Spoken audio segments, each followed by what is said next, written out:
Students, welcome back to my channel. कैसे हो आप सब? उम्मीद करती हूँ बेटा सभी अच्छे होंगे और अपना ख्याल भी रख रहे होंगे। तो बेटा आज हम करने जा रहे हैं अपनी वर्कशीट नंबर 4 साइंस सब्जेक्ट की है बेटा। 9th क्लास के बच्चों के लिए है, 12 तारीख की है, जिसमें आज हम अपना मेटल्स एंड नॉन मेटल्स का रिवीजन करेंगे, जो कि आप 8th क्लास में बहुत अच्छे से पढ़ चुके हो। ठीक है, तो देखो physical properties of metals and non metals क्या होती हैं। दो तरीके की प्रॉपर्टी होती है मेटल्स और नॉन मेटल्स की, फिजिकल और केमिकल। तो हम यहाँ पर पढ़ रहे हैं फिजिकल। तो फिजिकल में क्या होती है, मेटल्स जो होते हैं वो क्या है, कैन बी मेल्टेड, यानी कि उनको पिघलाया जा सकता है, and stretch into thin wire, उनको क्या करा जा सकता है, पतली तार के रूप में खींचा जा सकता है। ठीक है, the property of metals to get stretch into the thin wire is called ductility. ठीक है, जिसको हम क्या करेंगे, पतली इसको खींच कर पिघला कर एक तार में बदल देंगे तो वो क्या कहलाती है, डक्टिलिटी कहलाती है उसकी प्रॉपर्टी मेटल्स की। ठीक है, और ये मेटल्स करते हैं, नॉन मेटल्स में नहीं होता।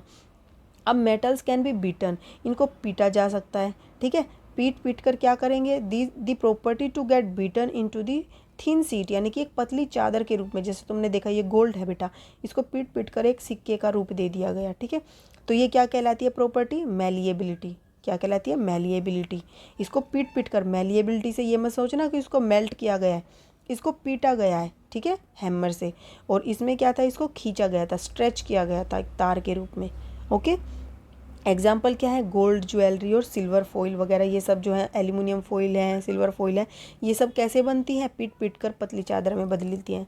फिर metals are good conductor of heat and electricity, क्योंकि बेटा आप ये देखो, आप जो है मेटल्स के ही यूटेंसिल क्यों यूज करते हो अपनी किचन के अंदर, क्योंकि वो क्या है, गुड कंडक्टर है, किसके, हीट के और इलेक्ट्रिसिटी के। ठीक है, दे प्रोड्यूस साउंड, यानी कि सोनोरस प्रॉपर्टी उसको बोलते हैं। जो भी मेटल्स होते हैं वो साउंड प्रोड्यूस करते हैं। देखो तभी तो हम जो ये घंटियाँ होती हैं, बैल होती हैं, किसकी बनाते हैं, मेटल्स की बनाते हैं। एंड नॉन मेटल्स जो है इनमें से कोई भी प्रॉपर्टी को शो नहीं करते, ना डक्टिलिटी, ना ये मैलिएबिलिटी, और ना ही गुड कंडक्टर होते हैं, और ना ही सोनोरस होते हैं। ठीक है, अब बात करते हैं हम chemical, some chemical properties of metals and non metals. तो मेटल्स जो है वो रिएक्ट करते हैं एसिड के साथ to produce salt and hydrogen. ये आपने पढ़ा था, मेटल्स की जब हम रिएक्ट कराते हैं एसिड के साथ तो हमें क्या देते हैं, वो सोल्ट देते हैं, प्लस में हाइड्रोजन गैस देते हैं। ठीक है, जो कि क्या होती है, बर्न होती है, जलती है एक पॉप साउंड के साथ, पॉप ध्वनि के साथ उसकी जलने की आवाज़ आती है अगर हम माचिस की तीली लाएँ तो उसके पास। उसके बाद metals react with oxygen to produce basic oxide.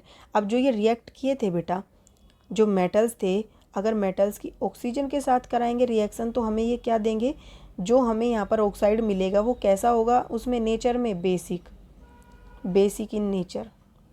ठीक है, अब बेसिक इन नेचर का मतलब क्या है कि अगर हम इस ऑक्साइड को क्या करेंगे, जल में मिला देंगे तो इसका एक सॉल्यूशन तैयार होगा।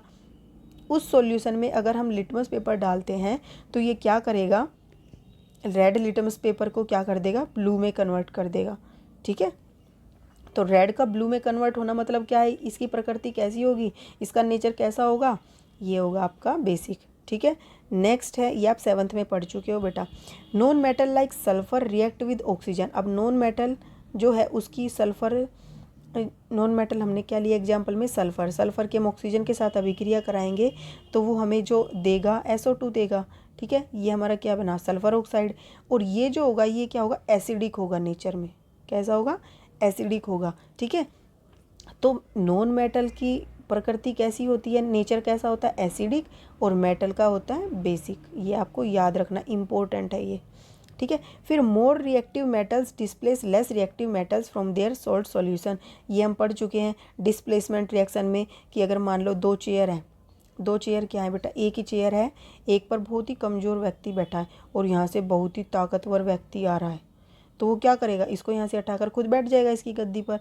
ऐसे ही हमारे पास क्या है, एक सॉल्यूशन है, लिक्विड है, जिसके अंदर एक मेटल का है। ठीक है, उस मेटल का सोल्ट सॉल्यूशन हो गया, लेकिन एक ताकतवर आया, उसने उस मेटल को तो वहाँ से हटा दिया, कम वाले को, और खुद बैठ के अपना सॉल्यूशन बना दिया।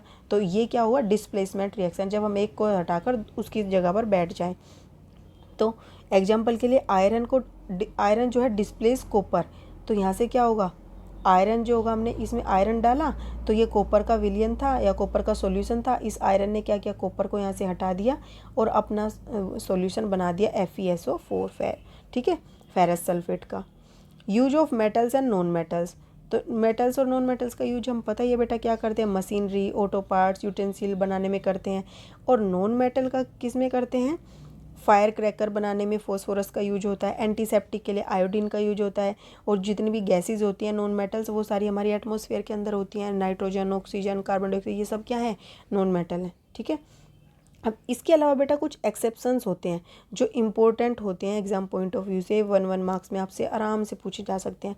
तो जो मरकरी है वो मेटल है, ब्रोमीन जो है नॉन मेटल है, और ये दोनों ही क्या हैं, नॉर्मली एग्जिस्ट करते हैं लिक्विड। उसमें हमने क्या कहा था, मेटल्स क्या होते हैं, जनरली सॉलिड होते हैं। ठीक है। और नॉन मेटल क्या होते हैं, ये तीनों अवस्था में पाए जाते हैं, सॉलिड, लिक्विड, गैस। तो जो गैस में होता है नॉन मेटल वो ब्रोमीन है, और जो मरकरी है वो मेटल है जो कि लिक्विड अवस्था में होता है। ठीक है। अब फॉस्फोरस क्या है बेटा, अभी बताया, फॉस्फोरस एक नॉन मेटल है जो बहुत ही विगरसली यानी कि बहुत तेज़ी से रिएक्ट करता है वाटर के साथ। ठीक है। तो हम इसको वाटर के साथ रिएक्शन से बचाते हैं, इसलिए तुमने देखा होगा माचिस के तीलों में बहुत ही माइन्यूट हमारा जो है फॉस्फोरस इस्तेमाल किया जाता है, और वो तब भी जल उठते हैं। ठीक है। फिर सोडियम और पोटेशियम क्या है बेटा, ये मेटल्स हैं, और हमने क्या कहा, मेटल्स हार्ड होते हैं, लेकिन यहाँ पर क्या है, मेटल्स सॉफ्ट हैं जिनको हम चाकू से काट सकते हैं। ये एक्सेप्शन उसका उल्टा हो गया। फिर ग्रेफाइट, ग्रेफाइट क्या है, नॉन मेटल, यानी कि ये क्या होंगे, बैड कंडक्टर होंगे। लेकिन ये ग्रेफाइट है, ये क्या है, गुड कंडक्टर है, ये उल्टा है। ठीक है। तो बैड कंडक्टर क्या है, नॉन मेटल्स होते हैं, लेकिन ग्रेफाइट एक ऐसा है, वो है नॉन मेटल जो कि गुड कंडक्टर है। ओके, ये आपको याद रखने हैं। अब हम करते हैं question answer. Name the non metal which is essential for breathing, तो ऑक्सीजन है बेटा। फिर यूज्ड एज वाटर डिसइंफेक्टेंट, तो क्लोरीन का हम क्या करते हैं, इस्तेमाल करते हैं डिसइंफेक्टेंट के रूप में। उसके बाद which metal and non metal exist in liquid, तो मरकरी जो है बेटा मेटल है, ब्रोमीन नॉन मेटल है जो एग्जिस्ट करते हैं एज लिक्विड।